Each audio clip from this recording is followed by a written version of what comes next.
And of course, there were many presentations that were being made by Kenyans to say, this is what we expect.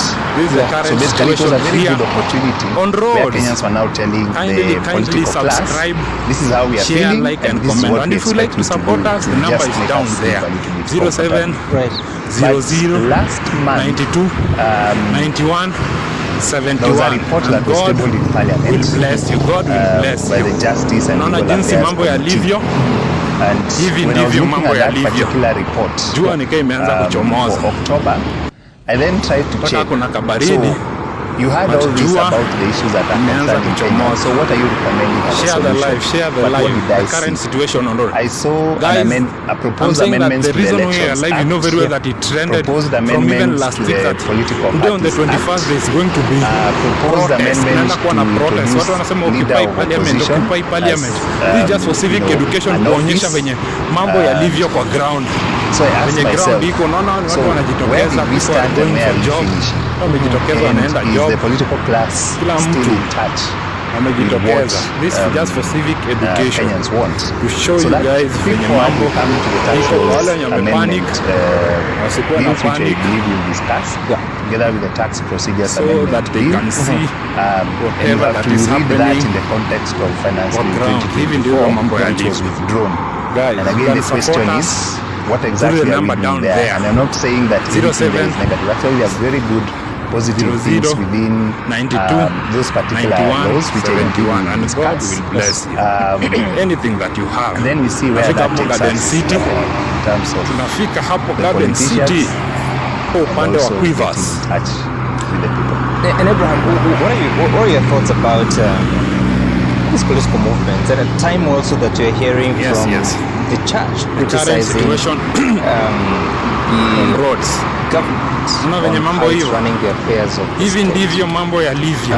Thanks, Sam. So first, I think one important thing is that Parliament has been, we elected people into members of Parliament Kindly to for those people that are represent doing us new, and also to there is no way create some alive. sense of You know very well oversight that over started the last week. executive. It was training that is going to be as Occupy we have Parliament, seen, Occupy it's become a Parliament, place where Occupy we Parliament. no This longer is just have for some civic level of education accountability or kuonyesha even independence hapa tuko of Thika this Road. particular institution. Hapa ni venye magari kila mtu anamejitokeza anaenda job. We see For those this people wenye wako happening, home, we are not wako na able wasiwasi, to have, as citizens, we push for parliamentarians to be able to hold the executive accountable, and therefore even as we have our representatives there, so we are seeing that there is a very blurred line between the executive, so there's no accountability from my perspective. And even as we see what the leaders are also saying is that government needs, Parliament needs to step up and take over its accountability, responsibility over the executive. There are certain promises that were made by the executive.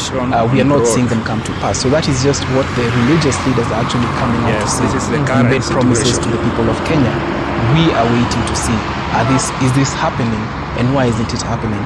And why are they not being held accountable? So I think that those are some of the critical things that we need to push, especially on the accountability side of it. Interesting. Let's listen to what the Anglican leaders said yesterday, Anglican Church of Kenya leaders said yesterday in regards to this particular question. Of course, you recall that not long ago, actually Thursday last week, the Catholic Church bishops also came out to issue a statement calling out the government on several issues of management of the country. And the leaders of the Anglican Church have spoken. We'll be getting back to it shortly. But Mheshimiwa Kagusha, so then it started off with denials from the side of the government. Several statements were issued. But then days later, the president considered and said some of the issues that we've raised, we are going to address them. Now we've seen Archbishop of Nairobi, Philip Anyolo, issuing a statement saying that the resources or the funds that were given to Soweto Catholic Church will be taken back, and the pledge to donate more has been declined. What are we witnessing? Well, I think Kenyans are demanding more, and they expect more. Recently, we had young people who came out to the streets to demand more accountability. As you can see, yesterday I had a session with Kenyans who live in the diaspora, who also are saying they want their voice to be heard. They want to participate more home because they contribute so much to the economy of Kenya through their remittances, which go all the way to more than 650 billion. And now you also have church, which is also putting their voice forward, and they're saying we expect more from the political class, from the leadership of this country, and from the government. And they're also pinpointing the issues that are going on. What is strange is to see that some of us, as a political class and the leaders, have denied some of the issues that have been raised, and some of our politicians have actually gone ahead and mustling the bishops. You remember there's one particular politician who went out to for those people that are asking kwa leo kuna nini, kuna maandamano, we don't know. It's just for civic education. There was some insinuation started last week that today there's going to be protest all over. Protest. Kila mtu alikuwa anasema leo ni maandamano. But this is the current situation, kuonyesha that watu wamejitokeza, watu wanaenda Tao hapa kwa Thika Road Super Highway, which is the main highway. Naona venye mambo inaendelea, mambo iko hivi, people are going for job. It belongs to the people who are in the diaspora. It belongs to the young people. It belongs to everyone, including the media. And so we expect that everyone want to participate. This is the Garden City in this country. And so we cannot then muzzle anyone. So when the church speaks, we must listen. When the young people speak, we must listen. When our electorate and our citizens speak, we must listen. And we have no option. And when they say things that we need to do, then we need to take action and maybe even have a round table. And of course, I also agree God bless you, a lot with the people who are also saying that we don't also need to respond to mass our wants.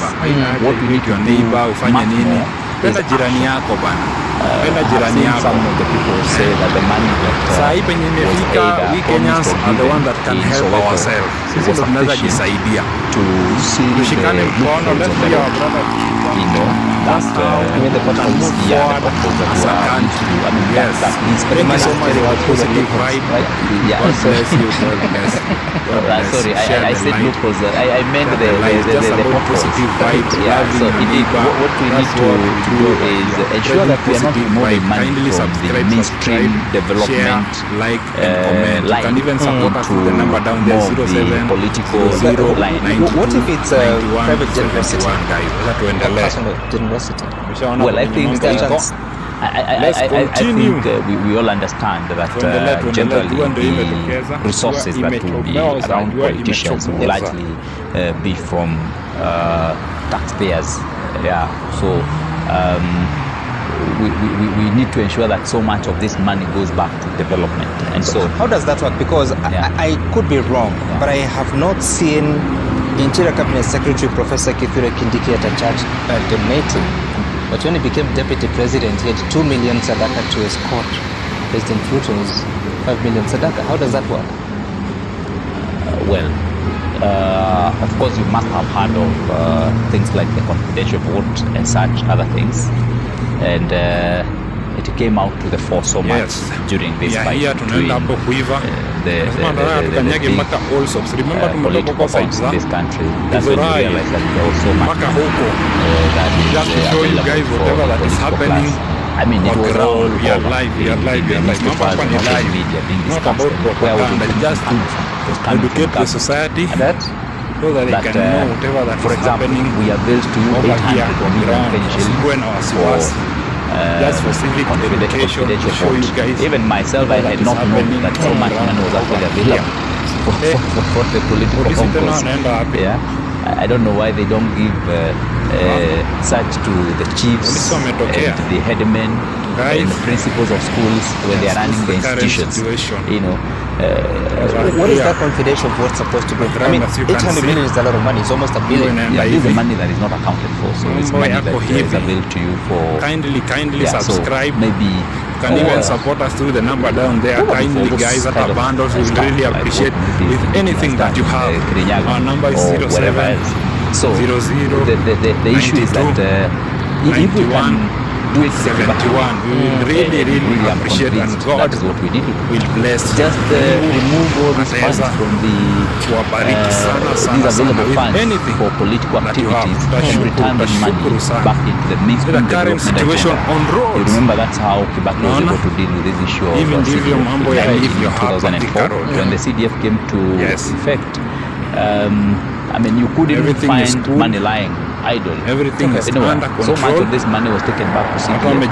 And it was very critical in running the country and devolving the funds. Subscribe, share, like, and comment. You can even support us through the number down there, 07 00 92 91 71. God will bless. The attack on the Catholic bishops and the church leaders whenever we speak against corruption in this country. Honorable Shulei must go slow on her chest thumping and boisterous utterances against the people she considers anti-government. We are soon going to call for a national prayer to call all corrupt people into account. Of November. The reason we are live, people are asking for those people that are joining in. Courageously declare curse that it was trending from last week that today there is going to be protest. People are saying occupy parliament. Should I feel this is the reason we are live to show you the current situation on the road. Kuonyesha venye barabara mambo inaendelea, kuonyesha venye mambo hali yalivyo. Jinsi I'm shocked. I hadn't listened to that. I'm like, we declare a curse. So that wenye wamepanic, wenye wanatoka kwa nyumba waweze kuona venye mambo not really because of venye kila kitu inaendelea, venye kila kitu inasonga. But it should be threatened because of the changing winds. No, na pale mbele kuna jam. Because if I remember right, when this government was coming into power, the religious leaders were backing them up. And now you see one after the other saying, we think that government should be listening more to the people. You have the problem with SHA in terms of implementation, you have the cost of living, you have the unemployment for the youth, and these are the issues that we want you to focus on. So I think that and I'm not a politician, should mean something if you are a politician who got a lot of support from these people. Kindly guys, you can support us. So, I mean, where do you take this conversation? Because initially it was appearing, and you've seen even on social media, that people who are fighting back and saying that church is just pretending, it's pretentious because they're also responsible for the campaigns of 2022 subsequent election. How do you resolve this relationship between the state and the church without really affecting the core of the society? 92, no, at the end of the day, the church must be involved. 71. Personally, I go to church. I think my church leader has also spoken. And, we can't leave it. It can't be that because the church, for example, if any, they made a mistake when they were supporting the government to get into power, then they are tied to that mistake for the next 5 years. God bless you guys. If something goes wrong and they represent the people, their masses that come to their churches, etc., I think they should be able to speak out and say, we think this is where we see a problem and we want to hold the government accountable. And I think that's right. And the question that Mheshimiwa Kalusha was raising about management of public finance, that there's a confidential vote of up to 800 million shillings. We've seen a state officer who recently was not involved in such kind of donations but now is. What does this tell us? We fought that thing of the confidential vote, and I think I heard the chairman for budget, Ndindi Nyoro, actually say that we have listened to you and we are removing that particular confidential vote. I'm not too sure whether it still appears within the supplementary budgets that they presented. But definitely think I agree with Mheshimiwa here that focus should be ensuring that whatever monies we already have in terms of our expenditure, they're then utilized towards helping the public, and the public being the greater public, not one congregation in a church as an example.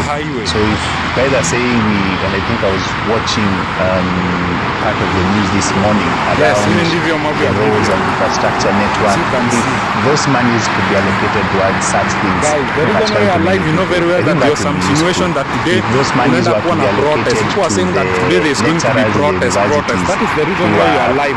Kuonyesha the current situation here on the road. Unaona haya ni magari yana flow. And those would be my thoughts. wamejitokeza. Alright, and for you, Abraham, so how do you manage this process? Because Parliament sits jinsi mambo yalivyo hapa, allocation of budgets, and it's in a very lengthy and inclusive process.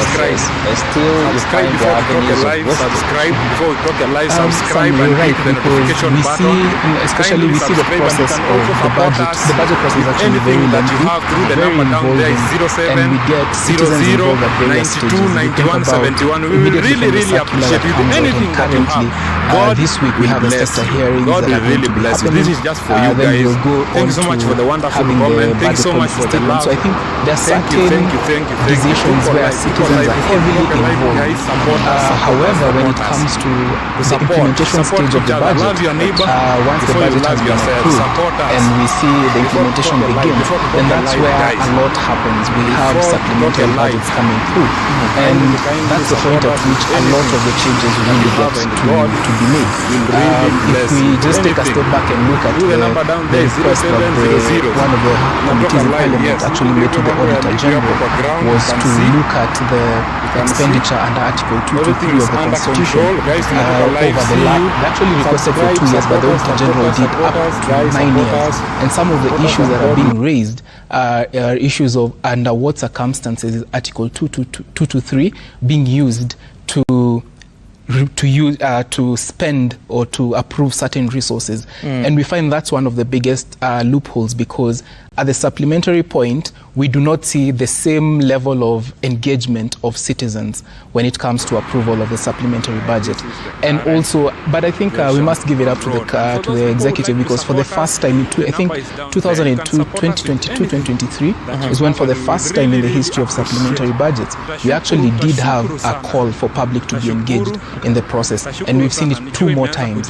But the question still remains, at how much time are we given to be able to engage within these particular processes?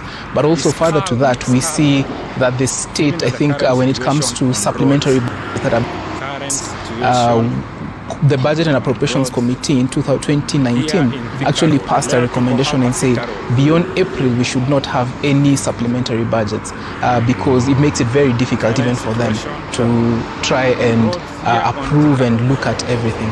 But we still find 2 days to the end of the financial year, we find a supplementary budget, and we cannot even ascertain. So when it comes to Parliament for approval, after they've spent, given with the provisions of Article 223, then we see that they just pass things without necessarily scrutinizing to that extent, yes. All right, on June 26, 2024, the President read at State House that I direct that operational expenditure in the presidency to be reduced to remove allocations for the confidential vote, reduce travel budget, hospitality and buying of vehicles, renovations and other expenditures.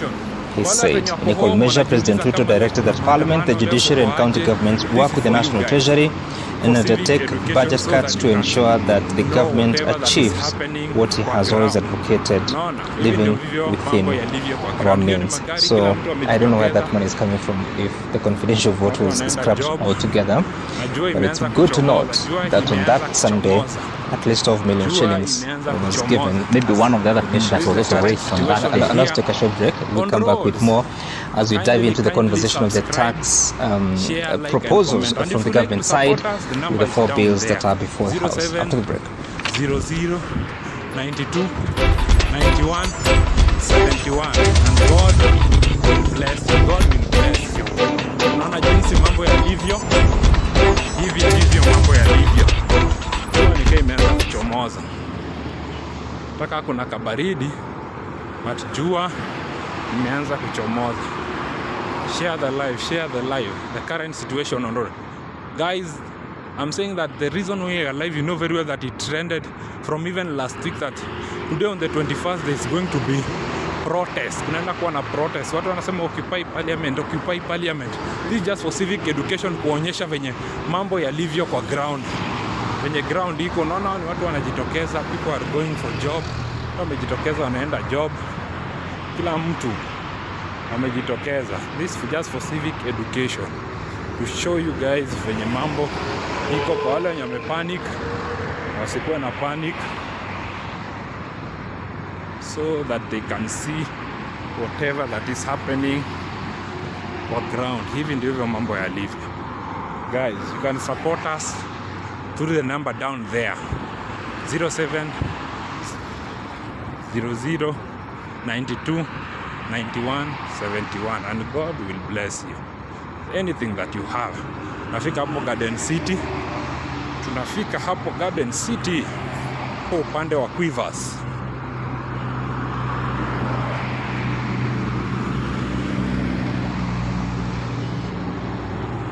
Yes. The current situation on roads. Unaona venye mambo hivyo. Hivi ndivyo mambo yalivyo hapa kwa ground.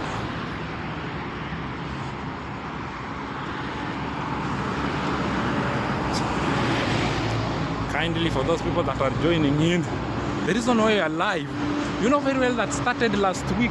It was training that is going to be Occupy Parliament, Occupy Parliament, Occupy Parliament.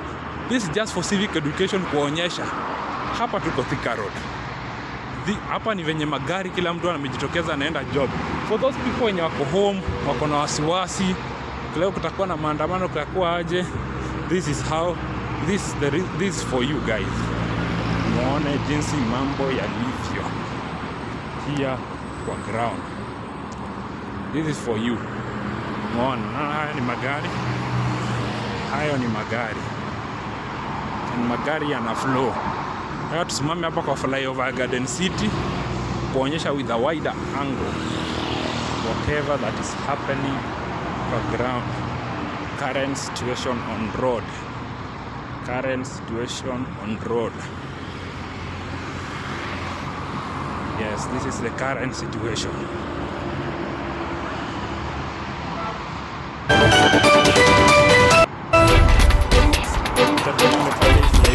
All right, thank you for staying with Daybreak. Let's start that discussion on State of the Nation. We'll talk about matters, politics, and everything in between them.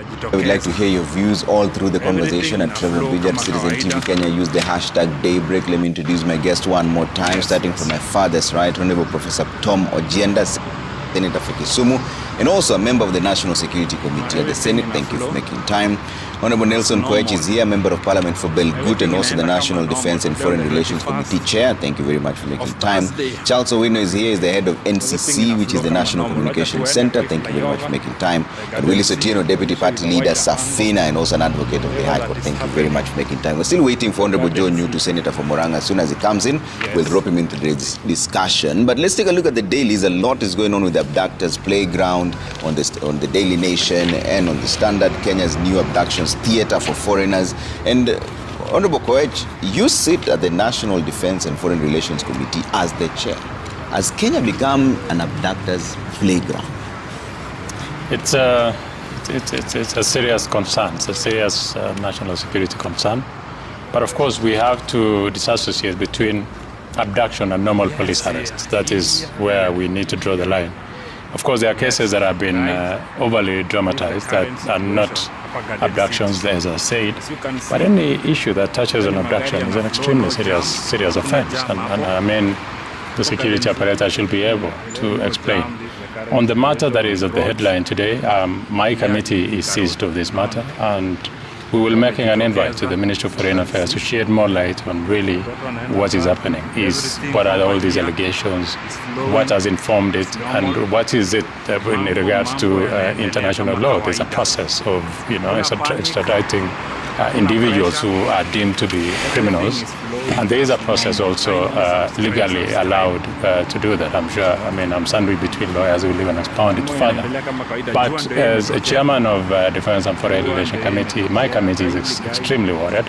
I'm sure even the country is extremely worried as well, and many people. Kenya has been.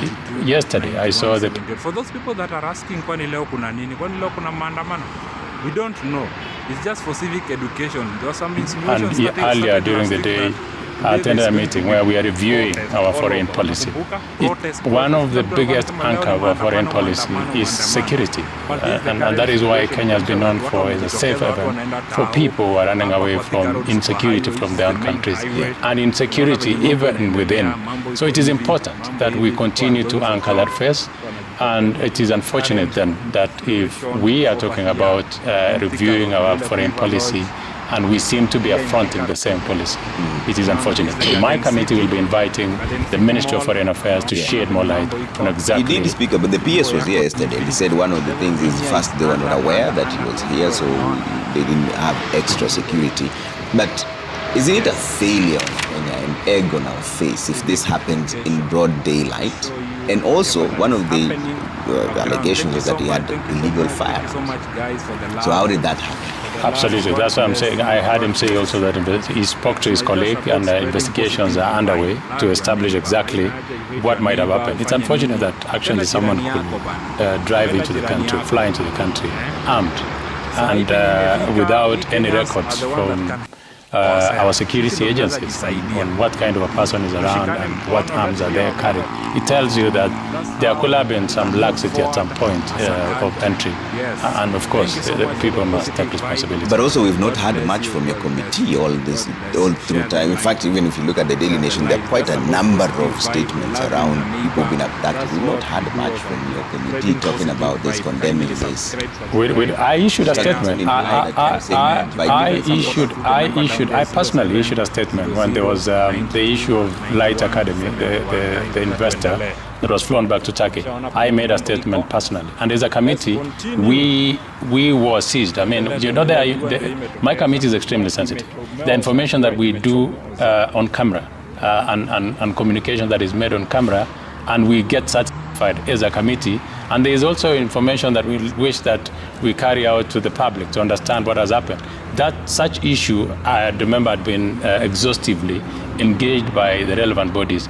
For this particular one, it is a concern for the whole country. This is a political figure, it's a known figure in Uganda, as a opposition leader. So as a country, we want to know that are the people visiting this country safe? Okay. So as my committee, I make a commitment here that we will be inviting the Minister of Foreign Affairs, and I hope Citizen will be covering that story when he does come. All right. Ojienda, you also sit in the National Security Committee at the Senate level. Is this a worrying trend here?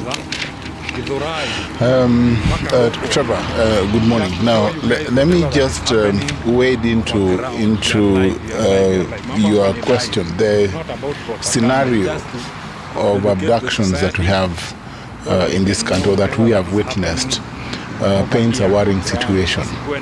It paints a worrying situation because we have no solutions. In all the cases where abductions have been claimed, we do not have solutions. And we don't have solutions because it is the security apparatus that ought to provide answers. Only last week, we summoned various players within the security sector before Senate, and essentially when they appeared before Senate, and now you have figures from the Kenya National Commission on Human Rights on the number of abductions that have occurred. But as my colleague Nelson has pointed, there are cases of straight arrests. The case of Besigye, for instance, let me just give an example of Besigye that you have referred to. Besigye came to Kenya undercover. He did not he came into Kenya as a private citizen. And instead of going to a hotel, he went to an apartment from where he was abducted. So there was no information on the part of the government on at what point Besigye got into the country. And he was supposed to attend a book fair organized by the Honorable Martha Karua. Then he was not in attendance. I think the worrying trend would then be access, whether the border points of Kenya are porous and you can't notice certain personalities coming into Kenya. That's number one. But number two, in as much as we had the Turkish situation where the international law principle of non-refoulement was raised. You know, when a citizen moves to another country, they expect to be in that safe haven, unless, of course, the international terrorists, where the universality doctrine then applies. You can be arrested by any state. But ordinarily, a citizen of another country should not be taken back to their country of origin if they fear for their life. But in the case of Besigye, it's interesting that as soon as this is the reason we are alive to show you the current situation on road. hue and cry was raised over his arrest, he appeared before a court in Uganda. He is actually facing charges. So he was taken out of Kenya illegally, but he's facing a legal process in Uganda, which I think stemmed from whatever he did before he came into Kenya. So I think it's hazy. And then there's also clear information that he was apparently abducted not by Kenyans, but by Ugandans, by individuals who came into Kenya armed and took him out of Kenya. Isn't that a problem in itself? Because you say the government itself did not know that he was here. But if foreign nationals and foreign security operators know that he's here, come and pick him from here, isn't that a failure on the side of I think it also goes to the entire framework of the Treaty for the Establishment of the East African Community in 1999 and the peace and security aspects, and of course regional, or what you say, international crime within East Africa. Whether therefore Besigye, having committed a crime within Uganda, came to Kenya to hide from the long arm of the law. So those are issues that need to be there. So I think it's also a regional question, not just for Kenya, but also for the East African community. How do you treat individuals who commit crimes within the region? Can you, for instance, commit crime in Kenya, move to Uganda or to Southern Sudan for protection? And how should countries then treat you? So this is a delicate issue within the framework of the treaty. But I think, Trevor, going forward, I think there are solutions on this. One, we have a very, very proactive and responsible IG Kanja, who is a very good friend and who, I'll tell you, has brought some fresh breath of air into the force. Now we need to manage these abductions. We need to know what arms undertake these abductions, and we need to stop these abductions so that whoever is responsible, I think, should be brought to book. And as a security committee of Senate, I've told you, we have had summons to the security apparatus, and I think we'll continue to interrogate, including a report that was submitted yesterday by the Kenya National Commission on Human Rights, because we cannot have all this going on. Okay. Charles, you've been in the service for the longest time. Are the security operators to blame for this? Number one, I'm told from what I've seen in the papers that Besigye came in through Jomo Kenyatta International Airport. My question would be, he came from where? Because if he came from Uganda, then how come they waited for him to come to Kenya and then cause this drama? In case he was here, because I would want to talk out of factuality. I'm not aware. I've seen the police have denied knowledge that he was here. So what I can say is that there are procedures on extradition, as he has said, and I think there could be other special reasons as to why that happens. I think the National Security Committee will be able to interrogate the security apparatus and get to know exactly what happened. So from there, we can remain advised as a country. But can the security apparatus be blamed for such an incident, regardless of what happens? If someone is abducted within our borders? It depends on cause of abduction and how it has happened. Because I've even seen them saying he had firearms. Number one, it's not easy for him to have come in with firearms through the airport unless somebody was offering him private security within the country, and maybe the person is using illegal firearms. You never know. Or unless somebody maybe sneaked firearms through the porous border and came in. It's a bit complex, and that is why I say it requires the National Security Committee to interrogate the security apparatus in order to get to know exactly what happened and advise the country accordingly. Otherwise, we would stand speculating. Willis, who is failing here in this entire system? Because we're talking about 1,376. We may be talking about Dr. Kiza Besigye recently, but there are cases 1,376 of them. The number one failure in terms of personality is William Ruto, because ultimately he's the chief executive of the country. And I say this because of the following reasons. The key issue of Besigye is not just a standalone issue. we are having foreign mercenaries, because when they come into Kenya, they're no longer police officers or security agencies. These become mercenaries because their jurisdiction don't extend to Kenya. Coming into this country and forcefully abducting people, committing acts of refoulement, committing acts of extraditions without following the laws of Kenya. I will not even be discussing BCJ alone in isolation. We've had this incidents with Ethiopia, coming into Kenya to abduct. We've had this incidents with Turkey, coming into Kenya to abduct. We've had this incident in South Sudan, coming into Kenya to abduct. We are now having this incident with Uganda, coming into Kenya to abduct. I mean, if your country, you've just turned your country into a playground of mercenaries, foreigners just coming here and doing whatever they want, we should not be discussing BCJ. We should be discussing where is the sovereignty of the Kenyan state and where is the chief executive officer of the Republic of Kenya when all these foreign nationals are coming here and committing all manner of things against people who are lawfully resident in Kenya. Look at the charge sheet BCJ has been slapped with. The offense relates to being in possession of firearms in Riverside. I mean, that is, it even speaks to the question of geographical application of the laws of Uganda.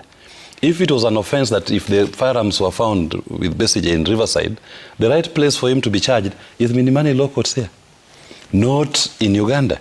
Because if it's an offense committed within the Kenyan state. And Kenyan state agencies cannot say we don't know. We should not even be investigating or even condemning BCJ at this point alone. We should actually be calling our executive to account that how have you allowed foreign mercenaries to be running amok within the Republic of Kenya? That, to me, is a great indictment. The Ugandans have their issue with Museveni and what he's doing to BCJ. But Kenyans must have their issue with their leadership. That what is happening to our sovereignty today? Why have we allowed ourselves to become a playground of foreign forces? So it means that, as it is, no Kenyan is even safe. Ugandans can come here and pick any Kenyan and take them to Uganda. And the Kenyan state will not protect them. We've seen it now. I've counted, just off the top of my head, I've counted 5 nationals who've come here, foreign states have come here and grabbed nationals and taken them to their countries. And if we are not careful, and I listen to these members of parliament, I'm getting sad every day because they are speaking PR language. At this point, they should be having a hue and cry as to the breach of our sovereignty, not telling us that these are sensitive issues we discuss as a committee and we are satisfied. What is your satisfaction is not enough. We should be seeing accountability, and that accountability must be public. Who let the guard down? Has he been called to order? When you say BCJ came here as a private citizen, any person who has walked into this country is subject to the laws of this republic, whether he's a citizen of Kenya or a foreign national. So your status as a private citizen or a public citizen, no. Your status does not mean that now the laws of Kenya don't apply to you. They apply to you. Okay. And more so when you are within jurisdiction of Kenya lawfully. BCJ was here lawfully, came through the port, was attending a public function, Martha Karua's book launch. So he ought to enjoy the full rubric of the laws of Kenya. And Kenya itself must be the #1 complainant. They should be telling me that Kenya is going to file a case against Uganda at the EACC. That we post anything that you are aware that you know whatever that is happening against Uganda in Kenya for the breach of its sovereignty by Ugandan forces coming to operate in Kenya. Not telling me that the public sector has explained to us we are satisfied on road. And for those people who would like to support us, the number is down there. You can support us with anything that you really tashukuru sana. Tashukuru sana. Jua imeanza kujichomoza. Jua imeanza kutokea guys.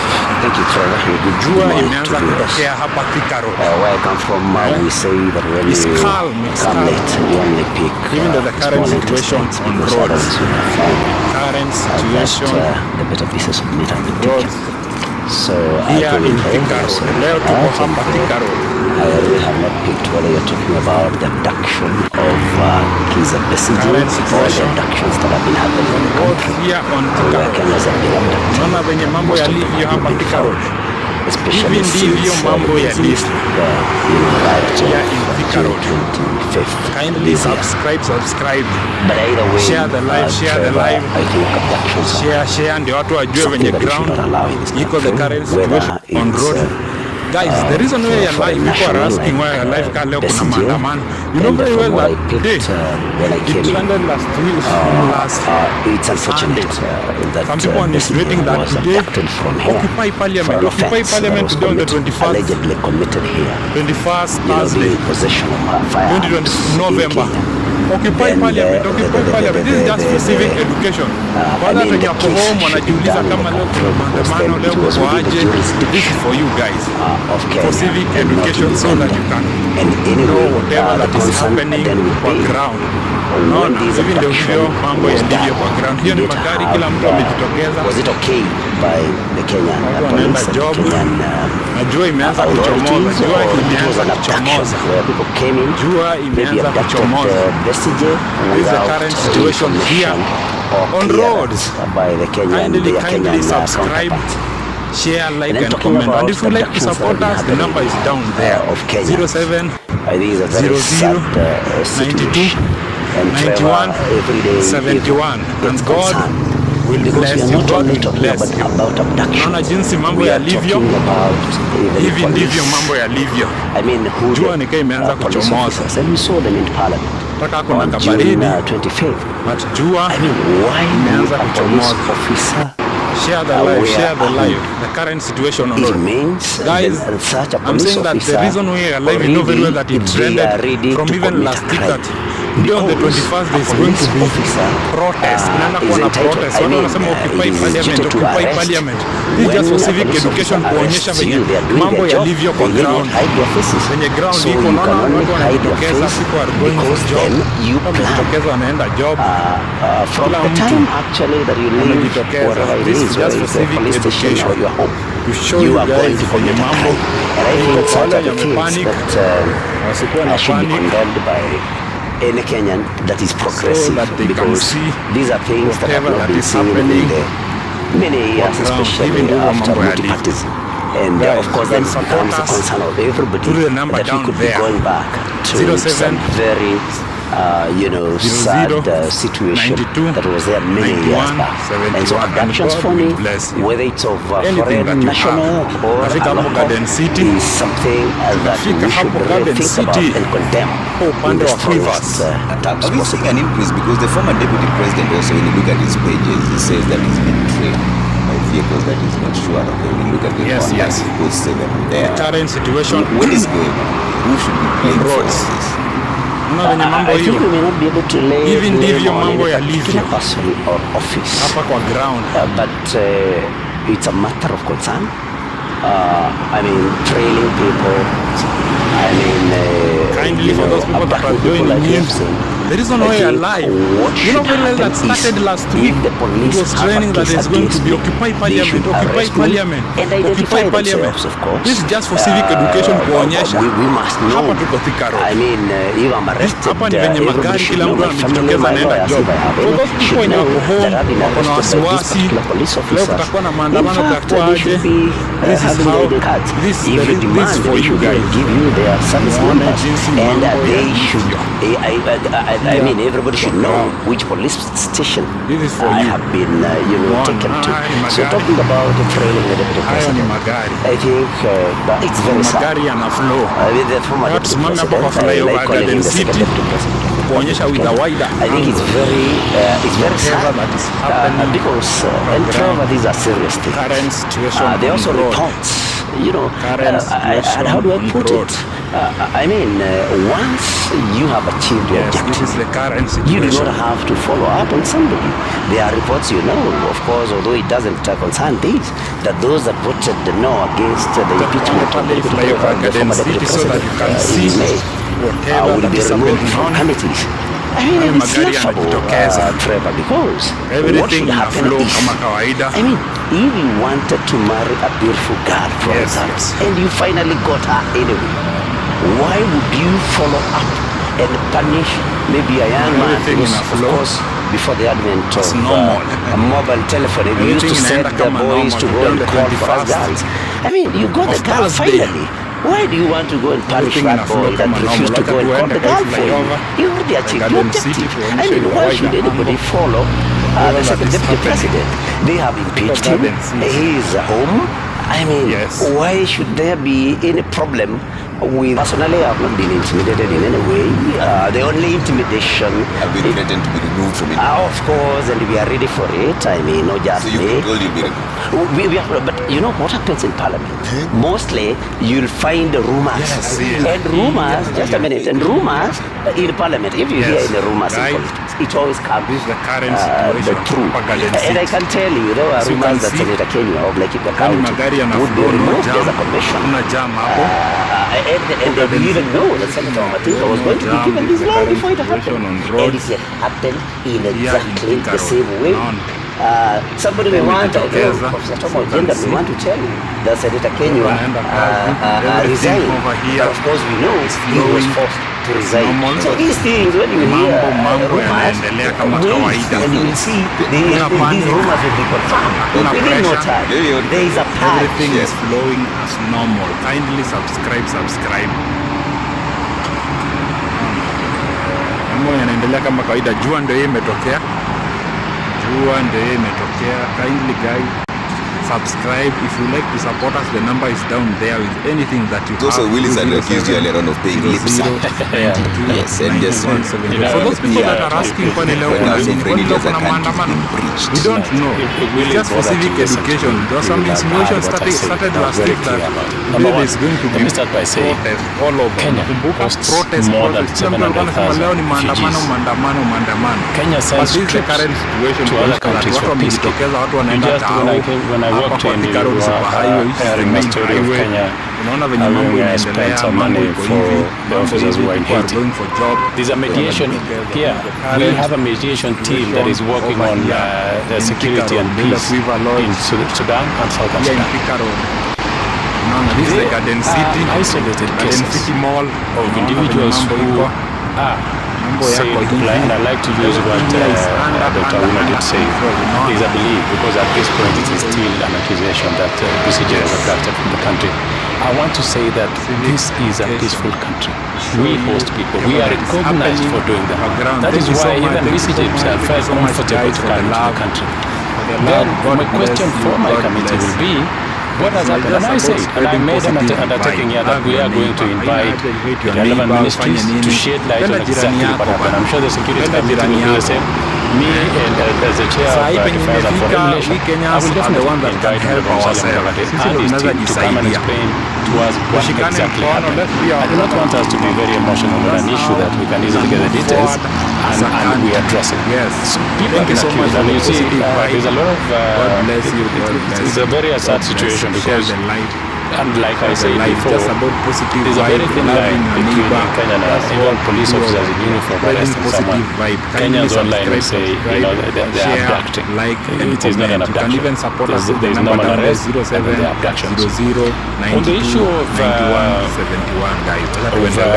the former deputy president, and you mentioned, and of course what has happened in Parliament, that one cannot go without my response. I want to say this, that the former deputy president has had a problem with our security agencies. From day one, he is accused the National Intelligence Service, he's accused everyone in the security sector, the IG and everyone who he believes have a problem with him, even when there is none.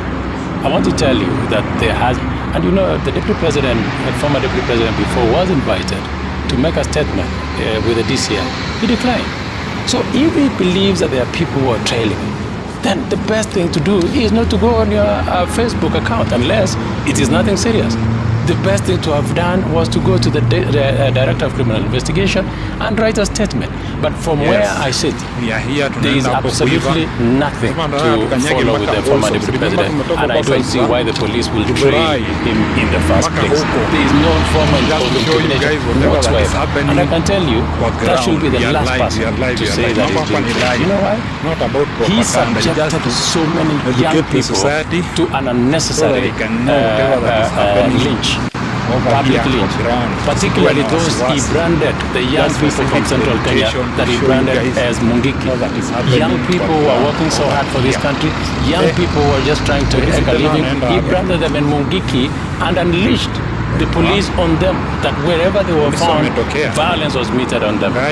Last 2 weeks ago, the former Mungiki leader was released by Nakuru Court because of just trump-up charges had been instigated by the former deputy president. So in my view, those are just those are just stories. He's running away from his own shadow.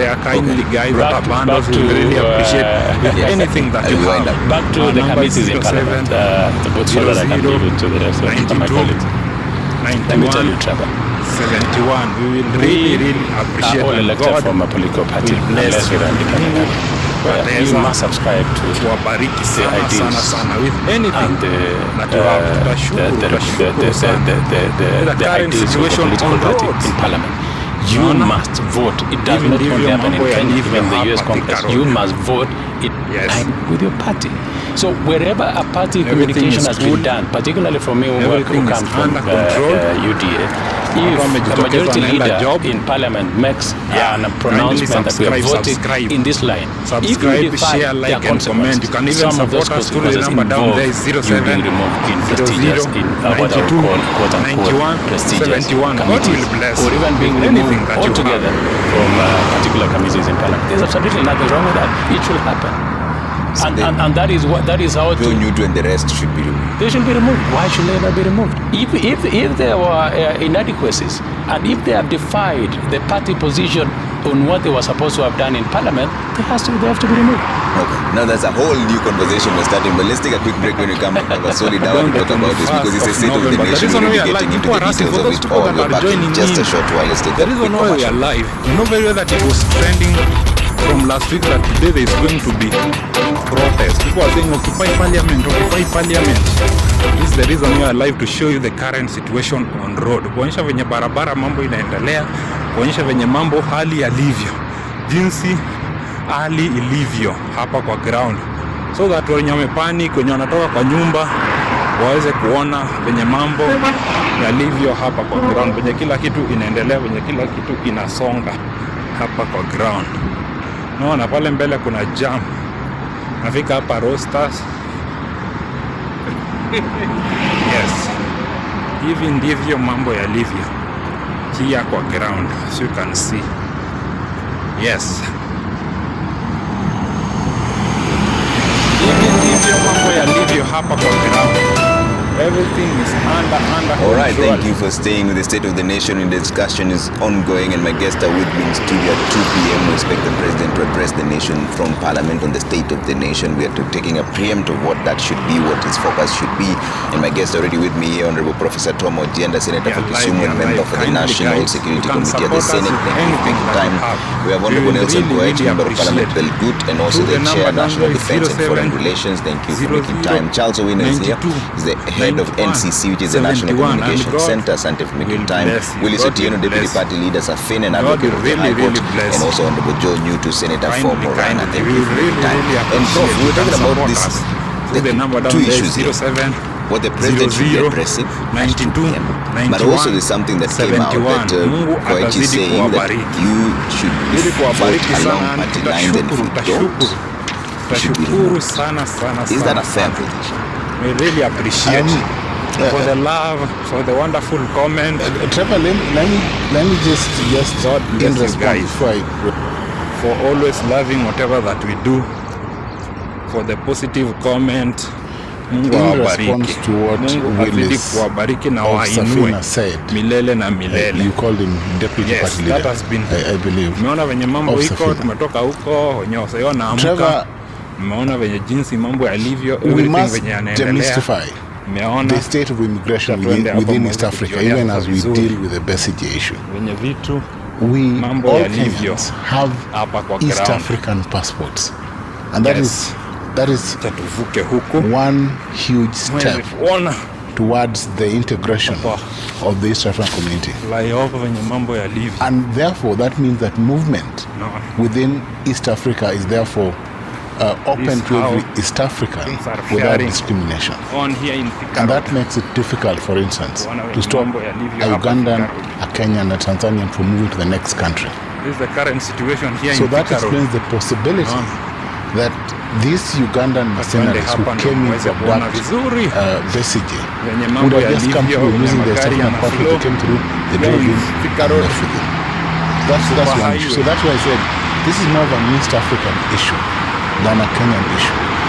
And so you cannot and should not blame the apparatus here on how movement in East Africa. You know very well that there was some situation that today kunaenda kuwa na protest. People are saying that today there is going to be protest. That is the reason why you are alive. Kuonyesha the current situation here on the road. Unaona haya magari yana flow. Watu wamejitokeza. Yes. Current situation here kwa barabara jinsi mambo yalivyo hapa. On the other question that he said, that we had abduction for subscribe before to talk a live, subscribe before to talk a live, subscribe and click the notification button. Kindly subscribe and you can also support us with anything that you have through the number down there is 0700 92 91 71. We will really appreciate you. Anything that you have, God will bless you. God will really bless you. This is just for you guys. Thank you so much for the wonderful comment. Thank you so much for the love. Thank you. People live. Before we talk live, guys, support us. To support each other. Love your neighbor before you love yourself. Support us. That must be addressed. Before we must address the success of the affordable housing project. So far, a lot of houses have been constructed. A lot, of course, there have been a few hitches here and there in terms of delays, but he must report on the progress. There have been several court cases. Many of them have been concluded. He must address and will report on the state of security in the nation. And that's an important aspect because the safety of Kenyans is top of the agenda of the president. He will address that. Fourth, Trevor, I must say, the president must also address the relationship or the interrelationships amongst the organs of government, the judiciary, the executive, and parliament. And I think parliament has delivered, and I think he will be addressing what and how parliament, executive, and the executive ought to relate. That relationship is very important. But let me also say this, Trevor, that Joe Newton is now shouting loud, fearing a removal from a committee. It should not be a big concern. I think every member of a political party, and by there I belong to ODM, knows that in the event that a party gives direction, if there are any directions, you need to comply with those directions. Absolutely. If there are directions that are given. Absolutely. If there are directions that are given. No. And I'm not saying look who's talking. Any directions were given. I know Willis will address my previous issue with the party, but I think then there were no directions. I do not know whether Newton had directions, but the Honorable Senator for Laikipia resigned from membership of the Parliamentary Service Commission. I think you know that. He resigned. He was not removed. I do not know what other issues are there, but he resigned. So in Senate, we treat him as an individual who gave up his position, fearing a possible removal. Newton chairs the Education Committee. The honorable thing that Newton should do is just leave the committee and resign. The other senators from your region who can chair that committee. Why should he? And I think no, he's already scared. If you believe that you cannot deliver on the throws of your party, and I think that his fear is that he cannot, if you think that those policies don't resonate with you, I think the best thing is to take a walk and be independent. There are many independent. He's talked about independence. If he's talking about independence, then the choice of a path of independence must be preceded by a resignation. Independence means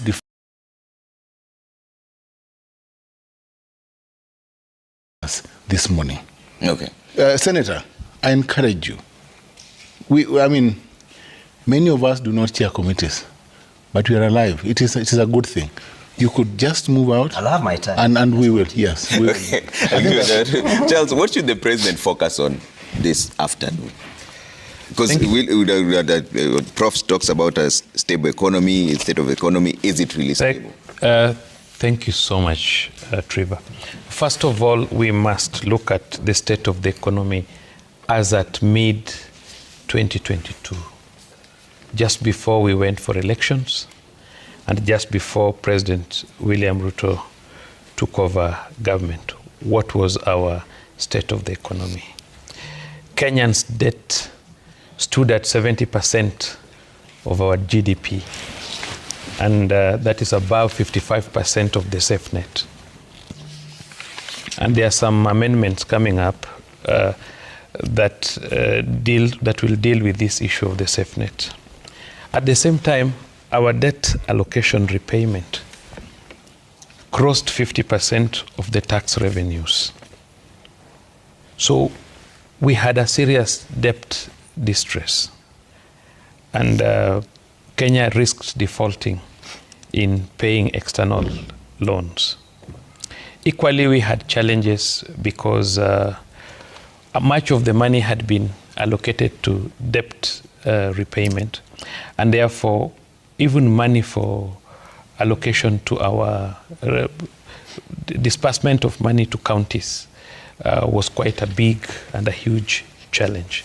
And when disbursement becomes a huge challenge, then it has a lot of implications, especially on the lower level of people who are doing business with counties, those who are employed with counties, and so on and so forth. So we were in a very serious situation. You remember the prices of goods were very high. The biggest issue as at the time of election was unga. Everybody was talking about unga. There was an attempt by government to subsidize unga, which later we also learned was not even paid for, and the current government had to pay for it. So the government will be the president will be looking at some of the things that he has done to ensure that we manage this. Remember, he promised last year to pay the Eurobond, which he has done. He promised to add more money to judiciary, about 3 billion, which has been done. He promised to pay sugars. Professor Jenda comes from an area where we had a lot of challenge with sugarcane farmers who the government owed a lot of money, which has so far been paid. And he also has his manifesto for Kenya Kwanza on issues of agriculture, issues of affordable housing, health, SMEs, digital superhighway, and issues of security, issues of governance, issues of foreign relations. So he has a lot to discuss and show us the much that he has done so far. So I think as at mid-June 2022, if we will be honest as Kenyans and look at the situation where we were and things that have been done to put us at the place where we were currently, then I think he has a lot to discuss, and Kenyans have a lot to look at that. But before I leave, I wish to get into this story between our members of parliament on what we call, sometimes we have what we call the best practice of politics. For example, when the deputy president went through impeachment process, we know our politics. Our politics here is still a bit regional, a little bit tribal, and so on and so forth. So sometimes you come from a region, if you're not properly principled, you can come from a region and you will have to follow the wave just to sustain your position. Maybe you want to remain a member of parliament, you look at what your region is saying, and you go by it. So what I say is, he gave a very good example that you are looking for a girl, you've gotten the girl, why should you follow the boy who refused to call the girl? Yeah, the boys who refuse to call the girl. But you see, if this boy continues telling this girl quietly that you are ugly, we still send it like that. This guy is ugly, this guy is broke. Are you getting me? This guy is not royal. He's still, the party which has taken them to parliament. This party has a manifesto. This party must do certain things. Even in cabinet, there's what we call collective responsibility. If you disagree, if you are in cabinet and you have agreed and you voted, even if you are dissenting, you just dissent. But when you leave the cabinet, you have to speak the same language of what has been agreed. If not, you resign. So in good practice is, if you are principled and you think from your region or the person you really support has been removed from office, and if there is a feeling that you may not deliver, you may sabotage that government to give an opportunity for another person, the best thing to do, if you are really principled, is to resign. But if you are able to demonstrate that you will be able still to work with your party in what they require, it's not dictatorship. Those are just principles of best practice of politics. Okay. So I'm not in disagreement with the senator to resign or not to resign. It will be his choice. But you cannot remain in the committee and you attack the government. Okay. Yeah, it won't work. It All right. won't work. If you don't resign, you'll be removed. Okay. You must be ready. Willis, what should the president focus on? Because we're all talking about the growth of the economy, that there's been improvement, but has there really been improvement when the poverty index shows that Kenyans are suffering even more now? We're talking about the state of security. Kenya National Commission of Human Rights says 28 people abducted are still missing. We're talking about interrelationship between government agencies. The CJ herself, Martha Koome, said her budget has reduced by 50% progressively. She's unable to even carry out some of the duties that the judiciary should. What should the president focus on? Has there been any improvement? I'll be putting up some of the excerpts from what he said last year and now. You know, today it's more painful than last year was. And just go through the litany of what Kenyans are going through today. Number one, as I speak now, there's a Kenyan who is unable to access healthcare services because Chief Shah has failed. And he was previously in NHIF that could take care of him. Number two, William Ruto has attempted to bring in Adani Group into Kenya. Adani has now been indicted by the US New York court as somebody who was engaged in acts on corruption. In fact, there's now a warrant of arrest on Adani. He will find safe custody in Kenyan State House, while in the US, he belongs to jail. Number three, the killings of Gen Zs. We lost over 67 Kenyans killed by police officers. To date, we've not seen accountability. Not a single officer has been arraigned in court to answer for the deaths of these young people. Number four, we have abductions going on in this country. Many Kenyans have been abducted, have been forcefully disappeared, and the Kenya National Commission of Human Rights has documented all these instances of abductions and forced disappearances. Number five, we have the botched Haiti mission. When it started, this was a Kenyan US mission. A mission that now we are told is now the burden of the Kenyan taxpayers to pay for it. We didn't have any interest in it. There's not even a single coin that we trade between Kenya and Haiti. Why should we send our police officers and spend our own money on an Haiti mission? Number six, we have the refoulement and extradition of foreign nationals.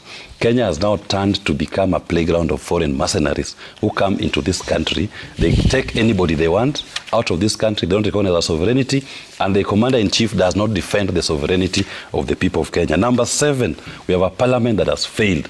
These parliamentarians, these ones, were cancelled by the people of Kenya on the 25th of June 2024, just because they don't listen to the voice of the people.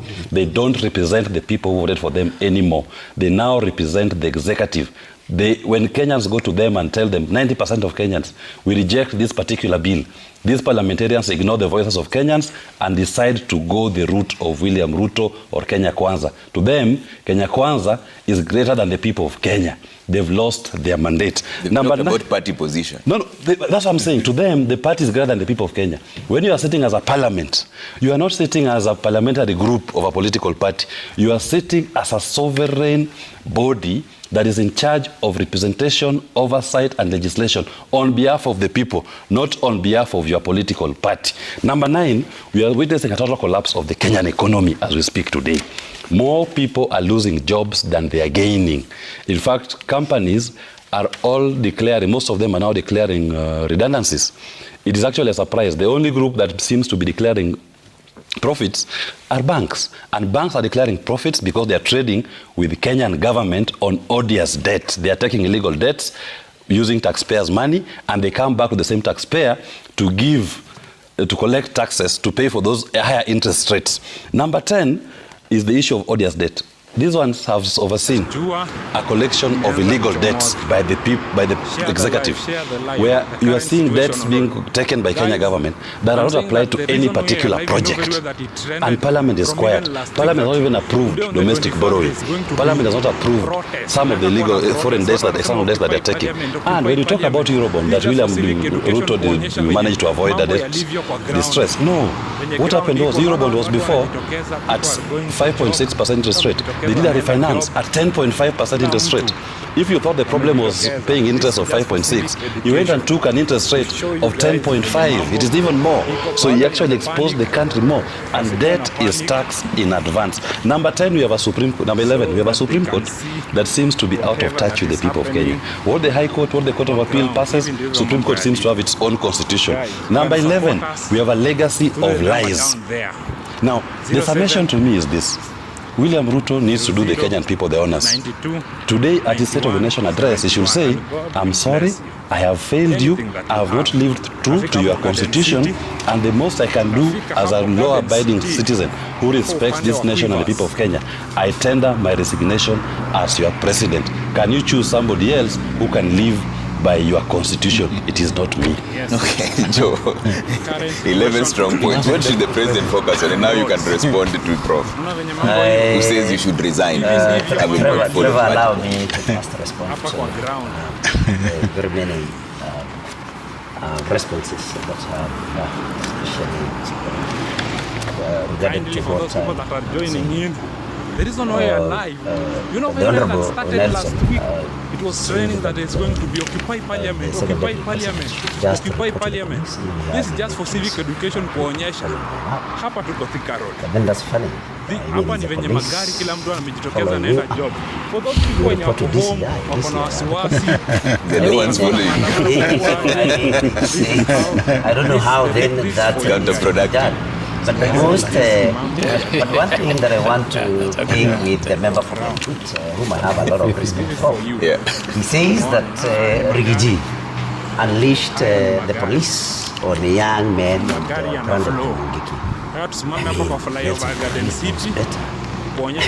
So he's trying to tell us that the deputy president is commanding the police. So then he's confirming that the police are instructed by people in authority. Because if Rigiji, as deputy president, could command the police, could unleash the police against a young man from a region, whom he branded Mungiki, then he's confirming that actually the police are on the loose and they are being commanded from somewhere, and he should tell us where, because then he has confirmed that the police, and as chair of security, should be very concerned that the police then are not independent, which would then be very unfortunate. And I would have wanted to hear Professor Ojienda and Honorable Korir tell us, say something about who did police officers arrested. They have avoided that. They don't want to talk about, because it's unfortunate. I would want them, if you give, to respond to that. Where do you place hooded police officers? Where are they hooded? And Charles Owino was a police spokesperson and a police officer. Should also maybe chip in and tell us which place hooded police officers have in modern day Kenya. But the most, the other thing that is of concern, the Honorable Koech, we call him Sonko. The Honorable Koech says that when you don't subscribe to the ideals of the political party, then you should be removed, and that if you don't vote on the lines of a party, on a party position, and you have a party position, it's true. But then, a party position on removal of somebody, and I'm disappointed that Tom Ojienda, professor of law, has also supported that. Then Professor Ojienda, why were we having all these hearings in the Senate? If all we needed to do was to vote whether to remove the deputy president on the party positions, on your side of the minority and on our side. Then why did you waste all this time? I mean, hearing evidence from Butuse and other witnesses. Why did we have to do all this? Why did you waste all this time? I mean, we should have just said the party positions should have just been brought on day one, and we were, I mean, so UDA says all the members are voting to impeach the deputy president instead of having all these charade. I mean, so Professor, as a lawyer, surely you must have respect for procedure, legal process. I mean, you cannot say that the only thing that I'm elected to do in Parliament is to ask what the party position is and then vote. That actually I even suspend the use of my mental faculties. I mean, it's very disappointing. So, I mean, how do you make the removal of the deputy president a party position? I mean, Trevor, let's not hide behind people following party positions. I don't think I have even defied my party in any way. I mean, and I'm not scared about anything, but just see who this party is going to, is targeting. It's not about those that went against the party. It is simple. It is people from Mount Kenya that are being removed. And why you see Professor Ojenda here very excited is because, of course, his party is very happy to see that they have been able to break a marriage and, of course, kicked one party out of the marriage and now occupy that party. And that's why there is that excitement. You can see the professor is very excited. So it is not a purge against people that are not in line, I mean, following the party position. It's a purge against the people of Mount Kenya for reasons better known to maybe Honorable Koech and Professor Ojenda. And although I'm taking, maybe I'm taking too much time. Yeah. I mean, I heard Charles Owino, I mean, also saying that, you know, that people maybe are supporting some positions only to survive in their political careers, only to survive in their seats. But Charles Owino, my brother, I mean, people are elected to represent those that elect them. That is why there is a provision in law that people do public participation. Because as Senator for Murang'a, I'm elected to represent the people of Murang'a. So when there is a conflict between the party position and what the people of Murang'a want me to do, I think I should do what the people of Murang'a want me to do. So we are not taking this position just because the second deputy president came from our region. Yeah. We supported him because we have a duty to represent the voice of our people, and our people were very clear. Personally, the people of Murang'a were very clear that I should vote no. So it's not about political survival, it's about representation. Trevor, just give me some few minutes. You know, when you say that you should just follow directions or resign, then I mean, why do we have do we have elections, by the way? Why don't we have a system where we get political parties who just nominate members, you know, to parliament, so that these members then just represent the political party ideals? Because why do you want to subject the people of Murang'a into electing a person whom then, according to Honorable Koech and Professor Ojenda, is supposed to only, follow the party position? Why then don't we have a system? And Professor Ojenda, probably you can craft this a good law. We abolish elections. You just have parties who will nominate members, who then will just sing the party song and have no representation of the people. Professor Ojeda says that I'm afraid of being kicked out as chair of education. I want to tell you, facing you, and all Kenyans watching, I do not fear being removed as chair of the Education Committee, because when I went to Murang'a and did my campaigns, by the way, I never asked the people of Murang'a to make me chair. Okay. I'm only chair because the people of Murang'a elected me. Okay. And so, I mean, there's nothing to fear here. All right. I mean, Trevor, we have gone through many things, but please allow me. He's responding. Please allow me. I'm responding because, you know, they said many things about me. You know, Charles Ogbin also said that when you attack the government, you must be removed. We are not attacking government. We are pointing out things that are not going right. I mean, we are not attacking government. And by the way, I would want to say, coming to the state of the nation, that it's not all gloom anyway. And I'm not saying this to save my position as chair of the Education Committee. I'm ready for whatever decision made. But it's not all gloom. There have been achievements, a few achievements. What's not working? Achievements have been made. Of course, the most pressing issues as of now, I think the transition from NHIF to SHIF either was hurried because there is a gap, and that's why there are complaints. SHIF in itself, as a concept, is a good ideology, is a good thing, that especially because of the issue of taking of critical care, and you know, because of course NHIF had its limits that you know, you are told you have exhausted your provision for the year or something like that. But then the gap that is there, and which the government should address very quickly, because Kenyans are dying, Trevor, because they do not have money. I mean, we should not have suspended the operations of NHIF before we were able to make a transition for everybody to SHIF, because this is the gap.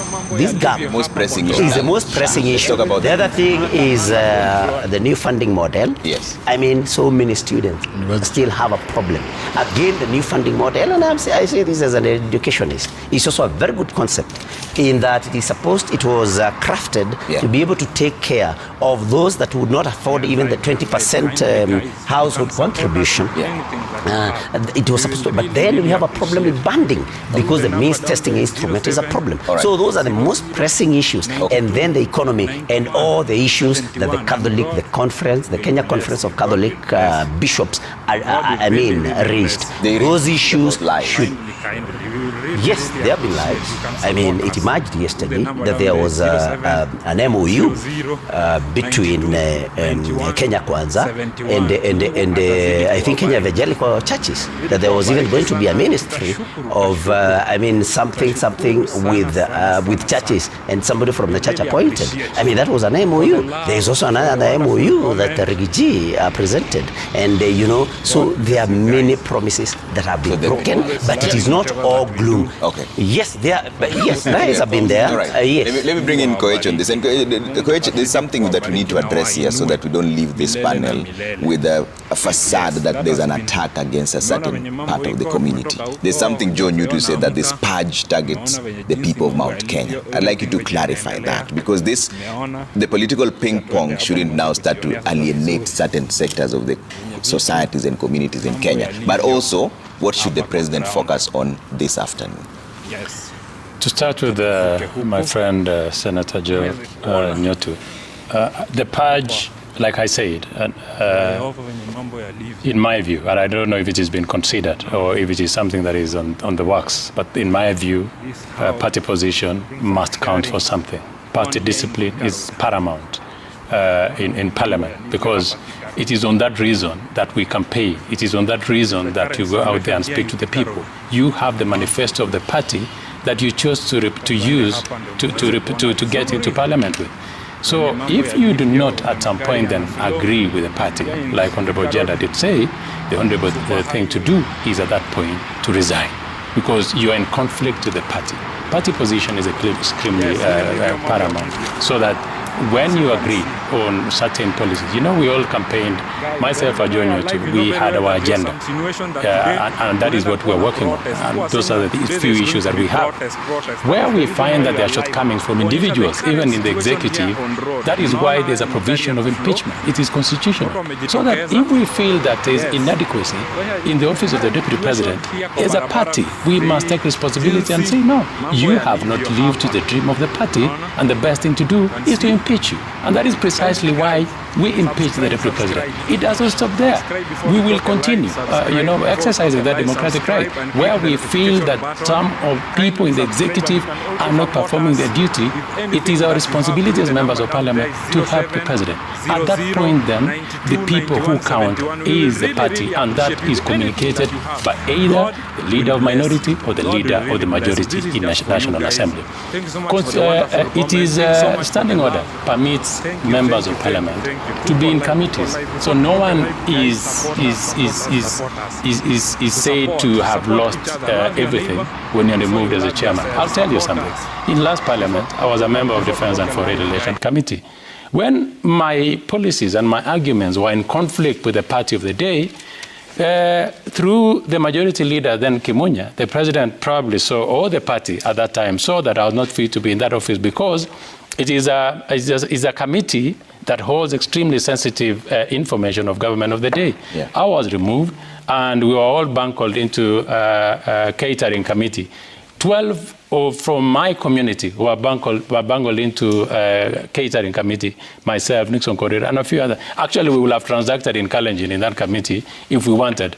So that is what happens, and it is democracy. Okay. On the issue of the State of the Nation address, and Willie is extremely agitated and very, he seems to be worked up. Even explaining himself, is fiercely becoming a new crop of opposition. And I don't know why he's so worked up. He came here with a fixed mind on what he wanted to address, and he actually wrote them, and he had 9 points to address.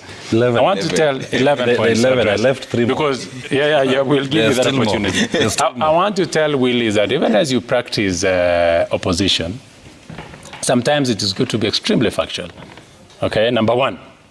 And I will start with this last one. He said that the only organizations that are making profits in this country are the banks. I want to inform Willis that if you've just visited Kenya, this year, Kenya Power, after a very long time, recorded massive profit. Yeah. This year, KenGen recorded massive profit in excess of 60 billion. This year, a once ailing Kenya Airways recorded profit. So many organizations are recording profits. Economy is extremely dynamic. I do not want us to view it on a very narrow scope. And an economist here, Owino, is around. I want to tell you where we've come from and where we are. In fact, if there is nothing else to credit for this government, the biggest thing and an achievement that we can record is avoiding defaulting. That is major in terms of economics. A lawyer will probably not see it from that dimension, but where I sit and where we came from, that is an extremely important step, making sure that we do not default like our neighbors in the region. Another very important thing is the State of the Nation address today. I hope the President will for those people that are joining in, they are asking the reason why we are lying. And in my view, we've succeeded in so many areas. Number one is agriculture, because I come from an agricultural constituency. There was something that was trending that there is going to be protest today on the 21st of we've improved on value addition. November. Protest. That is very important. Because civic education to show you deliberate effort by this administration because there are some people that have panicked on our value chain that they to make sure that farmers but this is just for civic education kuonyesha jinsi mambo yalivyo hapo kwa ground. Like it was said here before, hivyo ndivyo mambo yalivyo. Nimesema hapo kuna baridi then pale safari pa mbele kumeshikana donning sufuria in his head in every manner. No one speaks about demonstration because of hunger. We are focusing on the road. Kenya waweze kujua this government has been very deliberate in making sure that the fertilizer still trades at mambo yalivyo. That is an extremely important thing. The president in terms of housing, for the city, there is a jam. You will remember that the president said he was also going to be very deliberate in making sure that for those people that are joining him, the reason why we are live just for civic education to show you that is going in a very big way to manage that issue. Today, as we are talking, we have more than 160,000 young people who are employed in that sector with about 120 yes. That is my view is an achievement. And this is gradual. Wenye pia jamka wenye kwa nyumba waweze kujua those challenges will take up very graciously, particularly those that were raised by the young people who are the politicians and political desperados who want to use to ride on for their own political gain. We had genuine concerns from the young people of this country.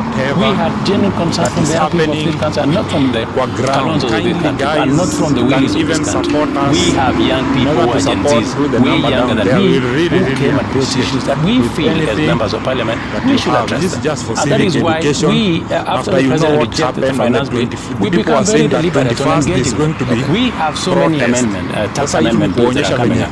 We as members of parliament and the chairman of finance committee have been going around the country so that we collect views from the public. What the young people of this country faced at that time has been factored in those tax amendment bills. And finally, on the health sector, challenges that happen. Just like when we transitioned to free primary education in 2003 during the Kibaki era, there were a lot of confusion. It is unfortunate, and I've even been affected myself by this transition from NHIF to shift. I think these are just small challenges that can be sorted. See that everything is under control. Yes, we are here, Nairobi, Kenya, huku Thika Road. Those people that know Thika Road, even ndivyo Thika Road huwa. Yeah. Na tuko karibu kufika Safari Park. We are headed to Safari Park. Tunaenda Safari Park. Yes. Mambo yalivyo kwa ground. Tutaenda hii side. Leo Safari Park.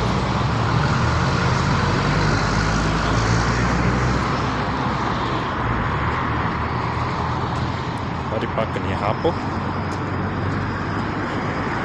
Tutapanda ile footbridge niwaonyeshe with a wide angle. Yes.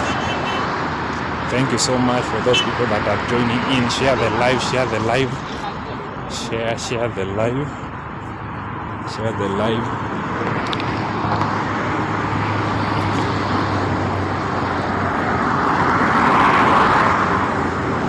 Hivi ndivyo mambo yalivyo kwa ground. You can see gari zina move kuonyesha that everything is under control.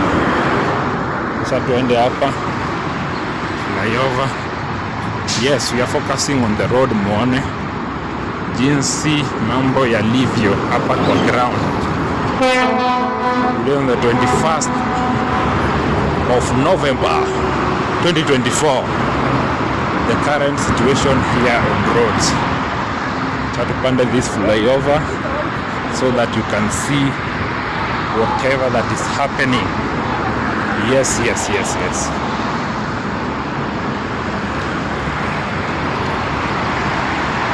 Yeah. We are live. Tuko live. We are live. Share the live. Share the live. Naona hivi ndivyo mambo yalivyo hapa kwa ground. You are live, guys. You can support us. Mnaweza to support and God will bless you. Tuko hapa Safari Park sasa. Muone jinsi mambo yalivyo hapa kwa ground. Hivi ndivyo mambo yalivyo. Mnaona? The reason why you are live, guys, for those people that are joining in, yes, watu wanauliza. There are some people that were insinuating that today unaenda kuwa na protest. Pale watu wanasema occupy parliament. But this is the reason why you are live, kuonyesha that the current situation on road, kuonyesha that hizo ni magari zinaenda tau. Tuko hapa Thika Road. Wenye wanauliza hapa ni wapi? Yes, hapa ni Thika Road. Tuko Thika Road, sasa tuko Safari Park. Tumetoka kwa side za PRM tuko hapa Safari Park kuonyesha. Mnaona haya ni magari yanaflow, magari yanaenda, baridi ndio iko, there's a lot of cold. Yes, ukitoka kwa nyumba make sure umevaa warm clothes, make sure umevaa warm clothes guys, tafadhali make sure. Yes, and we should never forget those people wenye walitupigania during the finance bill protest. Rex Masai, salute. David Shege, salute. Kasaine, salute. Kennedy Onyango, salute. You guys, you are our legend. God bless you, man. For those who sacrifice for Kenya, that is being a patriot. Dear Kenyans, let's never forget those Gen Zs that died during the protest, the finance bill protest. Tusiwasahau, man. Tuwakumbuke. Always we should remember them, bana, because what they did is something that is very hard for someone to do, man. David Chege, Rex Masai, Kina Kasaine, and all of them, Kennedy Onyango. You guys, you are our legend. We the Gen Zs, you are our legend. This is just for civic education, to show you the current situation on road. Mweze kuona, ndio wale wenye wanaamka asubuhi kwenda job, muone venye mambo iko. Hiyo ni gari ina flow. This after insinuation that today watu walisema that kunaenda kuwa na protest. Hii ni kuonyesha venye mambo iko kwa ground. Hivi ndivyo mambo yalivyo kwa ground. Venye mnaona. Si mnaona? Hii ni magari yana flow. Bwana. Nataka tuende mpaka also ndio muweze kuona. For those people that are waking up, the reason we are live, you know very well that people are insinuating that today on the 21st that kunaenda kuwa na protest. Hii ni kuonyesha that the current situation on road. Unaona hii ni magari yanaenda. Tuko hapa Thika Road, the main road. Hapa ni Thika Road highway. Mnaona venye magari yanaenda. That means that everything is under control. When you panic, please tuamke, twende tupige kazi. Hivi ndio the current situation on road. Kindly guys, subscribe and click the notification button. Kindly subscribe and click the notification button. Hapo tuko Safari Park. Let's continue, tuendelee na safari. Mnaona hivi ndio the current situation, but baridi ndio hatari. Mnaona nika kuna giza and it's early in the morning. Nika kuna giza but everything is under control. You can see. Wacha tuende. Kindly guys, subscribe, share the live. You can share kindly. If you like to support us through the number down there also, 0700 92 91 71. Thank you so much, Kamau. Festus Kamau, big up. Kamau Ngugi, shukran. Mary, thank you so much guys for the love. For the love, it's amazing guys. It's always spreading positive vibe. Here in Kenya. Love your neighbor and also spread positive vibe. It's just about positive vibe. The current situation on the road, Nana, it's not easy guys. This work is not easy. See, it's just about sacrifice.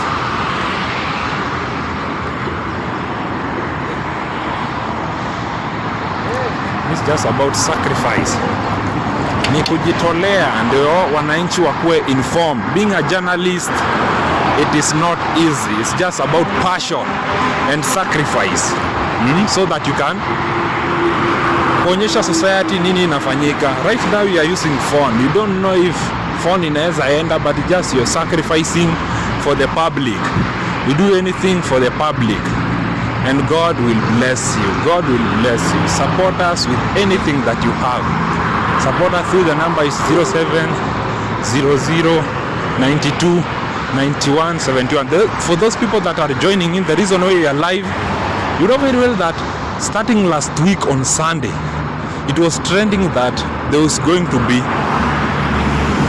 protest. Kunaenda kuwa na protest. People were saying occupy parliament. But this just to show you the civic education here in Thika Road, the biggest highway. Kuonyesha venye mambo inaenda. Unaona ni magari inaenda tao. It means that people wamejitokeza wanaenda job. Guys, for those people wenye wana panic, everything here is under control. Msipanic, tutoke